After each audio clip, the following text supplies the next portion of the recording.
নমস্কার বন্ধুরা, চলো যাই ফিরে ছোটবেলায় তোমাদের সবাইকে স্বাগত। আমি কাকলি। আজ শোনাবো নির্মলেন্দু গৌতমের গল্প এই মুহূর্তে।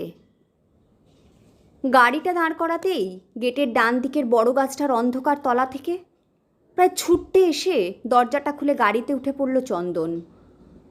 চন্দন যে এভাবে তৈরি হয়ে থাকবে নিখিলেশ তা ভাবতেই পারেনি। গাড়ির ভেতরের মৃদু অন্ধকারে চন্দনের দিকে তাকালো নিখিলেশ। চন্দনের মুখটা স্পষ্ট দেখা যাচ্ছে না, কিন্তু মনে হলো গম্ভীর। কি যেন ভাবছে চন্দন। কি কি ভাবছিস? গাড়ি চালাতে শুরু করে প্রশ্ন করল নিখিলেশ।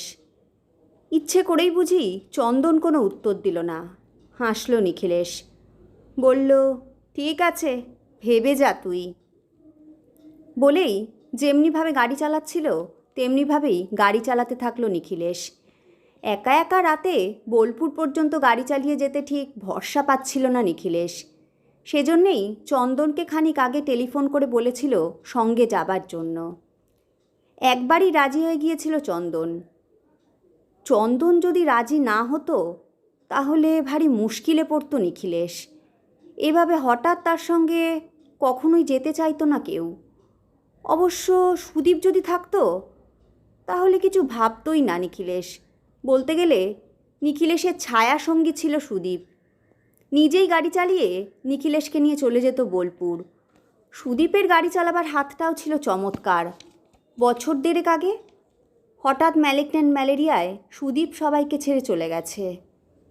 সুদীপের কথাটা ভাবলে সত্যিই নিখিলেশের মনের ভেতরটা যেন কীরকম হু হু করে ওঠে। এসব ভাবতে ভাবতেই বড় করে একটা নিঃশ্বাস নিয়ে চন্দনের দিকে ফিরল নিখিলেশ। বলল, সত্যি তুই রাজি না হলে যে কি করতাম ভাবতেই পারছি না। কথাটা শুনেও চন্দন নিঃশব্দ রইল। না, আর কিছু বলল না নিখিলেশ। এই মুহূর্তে কেন জানি নিখিলেশের মনে হচ্ছে এমন কিছু একটা ঘটেছে যার জন্য কথা বলতে ইচ্ছে হচ্ছে না চন্দনের।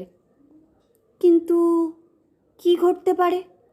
তার সঙ্গে এই যে এইভাবে রাত্রিবেলা বোলপুর যাচ্ছে চন্দন, বাড়ির কারো কি তাতে মত ছিল না? হতেও পারে নিখিলেশকে কথা দিয়েছে বলে জোর করেই হয়তো বাড়ি থেকে বেরিয়েছে চন্দন।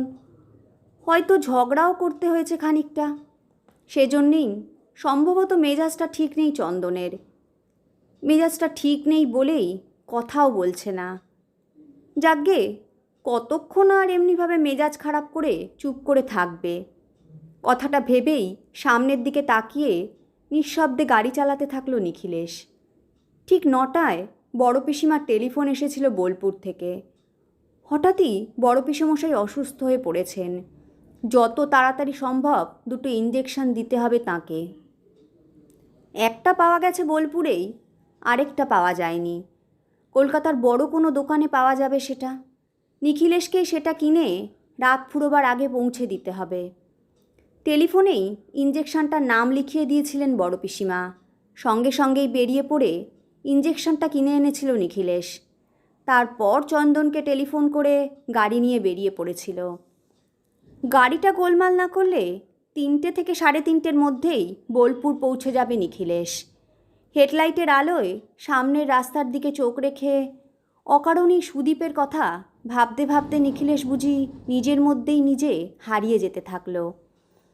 কলকাতা ছাড়িয়ে অনেকটা পথ আসবার পর হঠাৎই নিখিলেশের মনে হলো রাস্তার ধারে চায়ের দোকান পেলে গাড়ি থামিয়ে এখন 1 কাপ চা খেলে ভালো লাগবে। কথাটা মনে হতেই হঠাৎই চন্দনের দিকে ফিরে নিখিলেশ বলল, চা খেতে ইচ্ছে হচ্ছে না রে তোর? চন্দন উত্তর দিল, না, আমার কিন্তু চা খেতে ইচ্ছে হচ্ছে। সামনে কোনো চায়ের দোকান পেলেই আমি নেমে পড়ব, নিখিলেশ বলল। চন্দন তবুও কিচ্ছু বলল না। এখনও চন্দনের মেজাজটা তাহলে ঠিক হয়নি। মনে মনে কথাটা ভেবে এবার হাসল নিখিলেশ। ড্যাশবোর্ডের আলোয় হাতঘড়িতে সময় দেখল। তারপর যেমনিভাবে চালাচ্ছিল গাড়ি তেমনিভাবেই গাড়ি চালাতে থাকলো। মিনিট দশেকের মধ্যেই রাস্তার ধারের একটা চায়ের দোকানের সামনে এসে গাড়িটা দাঁড় করিয়ে দিল নিখিলেশ। ছোট্ট একটা চায়ের দোকান, টিম টিম করে একটা আলো জ্বলছে ভেতরে। সেই আলোয় স্পষ্ট করে বুঝি দোকানের লোকটির মুখটাও দেখা যাচ্ছে না। ভেতরে পাতা বেঞ্চে একটা লোক বুঝি বসে বসে ঝিমোচ্ছে। রাত 12টার নির্জনতার সঙ্গে পুরো ব্যাপারটা কীরকম যেন মানিয়ে গেছে। গাড়ি থেকে নেমে চায়ের দোকানের দিকে পা বাড়িয়েই হঠাৎ দাঁড়িয়ে পড়ল নিখিলেশ। একটুখানি ঝুঁকে গাড়ির ভেতরের অন্ধকারে বসে থাকা চন্দনের দিকে তাকিয়ে বলল, সত্যি চা খাবি না তো? চন্দন বুঝি নড়ে চড়ে বসল, উত্তর দিল না। দু মুহূর্ত নিঃশব্দে দাঁড়িয়ে থেকে চন্দনের দিক থেকে ফিরল নিখিলেশ। তারপর পায়ে পায়ে দোকানের সামনে এসে দাঁড়ালো। বলল, এক কাপ চা হবে তো? হবে বলেই নিখিলেশকে একবার দেখে নিয়ে চা বানাতে শুরু করলো লোকটি। বোলপুর পর্যন্ত বোধহয় এমনিভাবেই যাবে চন্দন। চা তৈরি করা দেখতে দেখতেই নিখিলেশ ভাবল, কি করে যে চন্দন এমনিভাবে কথা না বলে থাকছে নিখিলেশ বুঝি তা বুঝতেই পারছে না। কাপে চা ঢেলে কাপটা নিখিলেশের দিকে এগিয়ে দিল লোকটি। কাপটা হাতে নিয়ে চায়ে চুমুক দিল নিখিলেশ। ফিরে তাকালো অন্ধকারে দাঁড়িয়ে থাকা গাড়িটার দিকে। সঙ্গে সঙ্গে মনে হলো, চা না খেলেও গাড়ি থেকে নেমে বাইরে দাঁড়াতে পারত চন্দন। কি জানি গাড়ির ভেতর কেন বসে থাকতে ইচ্ছে হচ্ছে চন্দনের। গাড়ি থেকে নেমে একবার বাইরে দাঁড়াতে বলবে না কি চন্দনকে? না থাক, বলবে না। আসলে বললেও যে চন্দন বাইরে এসে দাঁড়াবে না নিখিলেশ সেটা ভালো করেই জানে। যাকগে, বোলপুরে গিয়েই কি ঘটেছে তা জানবার জন্য চেপে ধরতে হবে চন্দনকে। কথাটা ভেবেই একটু তাড়াতাড়ি চাটা খেলো নিখিলেশ। তারপর চায়ের দামটা মিটিয়ে গাড়িতে এসে উঠল। যেমনভাবে বসেছিল চন্দন ঠিক তেমনিভাবেই বসে আছে। ঠিক তেমনিভাবেই কি যেন ভেবে যাচ্ছে গভীরভাবে। না, চন্দনকে কিছুই বলল না নিখিলেশ। স্টার্ট দিয়ে চালিয়ে দিল গাড়ি। ঠিক 3:15 বোলপুরের বড় পিসিমার বাড়ির সামনে এসে গাড়িটা দাঁড় করালো নিখিলেশ। প্রায় সঙ্গে সঙ্গেই আলো জ্বালিয়ে বারান্দায় এসে দাঁড়ালেন বড় পিসিমা।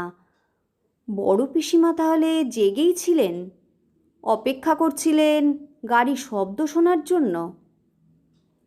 এসে গেছি বড় পিসিমা বলেই ইঞ্জেকশনের প্যাকেটটা নিয়ে গাড়ি থেকে নামল নিখিলেশ।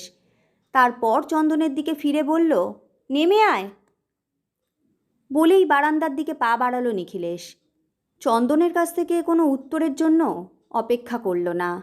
গেট পেরিয়ে বারান্দায় উঠে আসতেই বড় পিসিমা বললেন, তোর জন্য খুব দুশ্চিন্তা করছিলাম। নিখিলেশ বলল, দুশ্চিন্তা করছিলে কেন? সে কি রে, অতটা পথ রাতে গাড়ি চালিয়ে আসবি আর দুশ্চিন্তা করব না? বড় পিসিমা বললেন। হাসল নিখিলেশ। ইঞ্জেকশনের প্যাকেটটা বড় পিসিমার হাতে তুলে দিয়ে বলল, বড় পিসিমশাই এখন কেমন আছেন? মোটামুটি ভালো, আপাতত ভয় পাবার মতো কিছু নেই, বড় পিসিমা বললেন। নিশ্চিন্ত হলো নিখিলেশ। বলল, যাকগে, চলো বড় পিসেমশাইকে একবার দেখে আসি।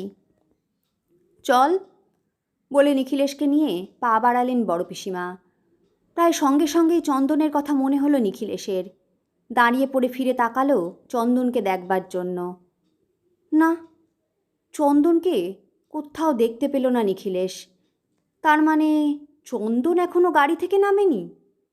এখনও কেন গাড়ি থেকে নামেনি চন্দন? গাড়িতে বসে চন্দন একা একা কি করছে? না, ঠিক কিছু বুঝতে পারছে না নিখিলেশ। কি হলো? খানিকটা অবাক হয়ে প্রশ্ন করলেন বড় পিসিমা। খানিকটা নিজের মনেই নিখিলেশ বলল, গাড়ি থেকে নামছে না কেন চন্দন? একবার ডাক তো চন্দনকে, বড় পিসিমা বললেন। বড় পিসিমার কথাটা শেষ হতেই উঁচু গলায় চন্দনকে ডাকল নিখিলেশ। চন্দন কোনো উত্তর দিল না। গাড়ি থেকে নামলও না। কি হলো ব্যাপারটা? দু মুহূর্ত ভাবল নিখিলেশ।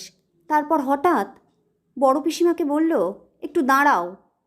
বলেই বারান্দা থেকে নেমে পায়ে পায়ে গাড়ির সামনে এসে দাঁড়ালো নিখিলেশ। জানলা দিয়ে চোখ বাড়ালো গাড়ির ভেতরে। গাড়ির ভেতরে চন্দন নেই। কোথায় গেল চন্দন?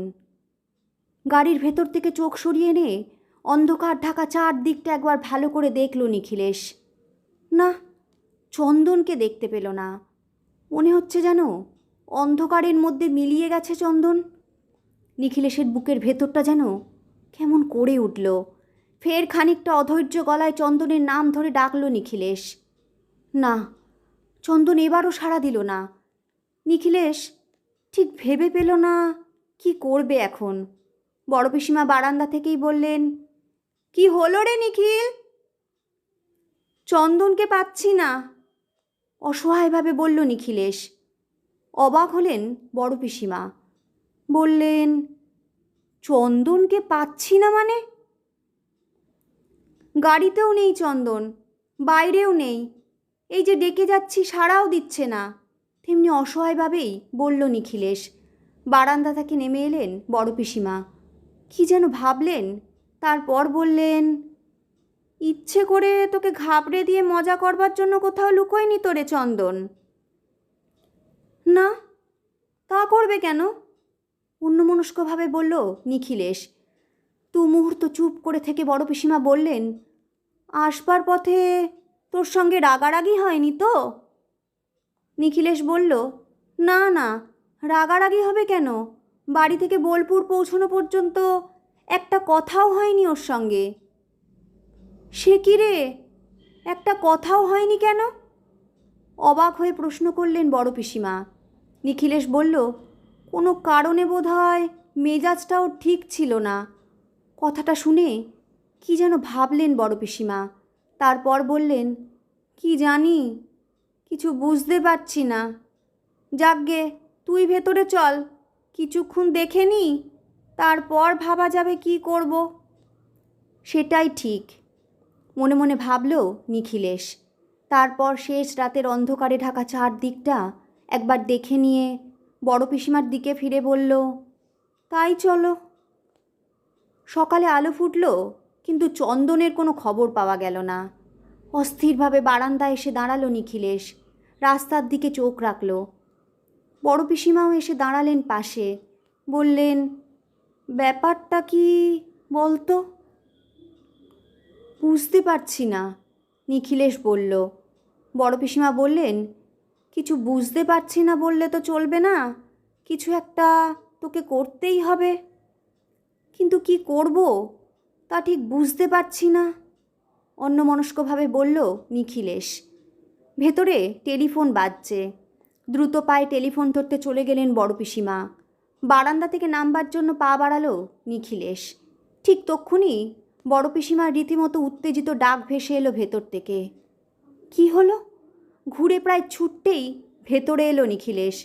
টেলিফোনটা নিখিলেশের দিকে বাড়িয়ে দিয়ে বড় পিসিমা বললেন, এই যে ধর, চন্দন টেলিফোন করেছে। চন্দন? লাফিয়ে উঠল নিখিলেশ। উত্তেজনায় ঝুঁকে পড়ল টেলিফোনের ওপর। বলল, কি রে, কোথায় তুই? কেন, কলকাতায়? কলকাতায় মানে? লাফিয়ে উঠল নিখিলেশ। কলকাতায় মানে কলকাতায়। তোর সঙ্গে বোলপুর যাবার জন্য তৈরি হবার সময় হঠাৎ মেঝের ওপর পা হড়কে পড়ে পা ভেঙেছে। সঙ্গে সঙ্গেই বাবা তোকে টেলিফোন করেছিলেন, কিন্তু তুই তখন গাড়ি নিয়ে বেরিয়ে পড়েছিস। আসলে তুই ঠিক ঠিক পৌঁছেছিস কি না সেটা জানবার জন্যই এখন টেলিফোন করছি।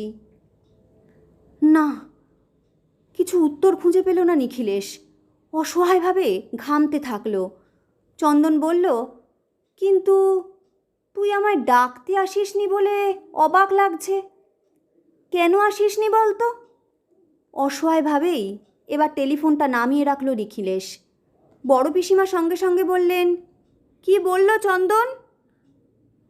এখানে আসবে না, নিখিলেশ বলল স্থির চোখে বড় পিসিমার দিকে তাকিয়ে।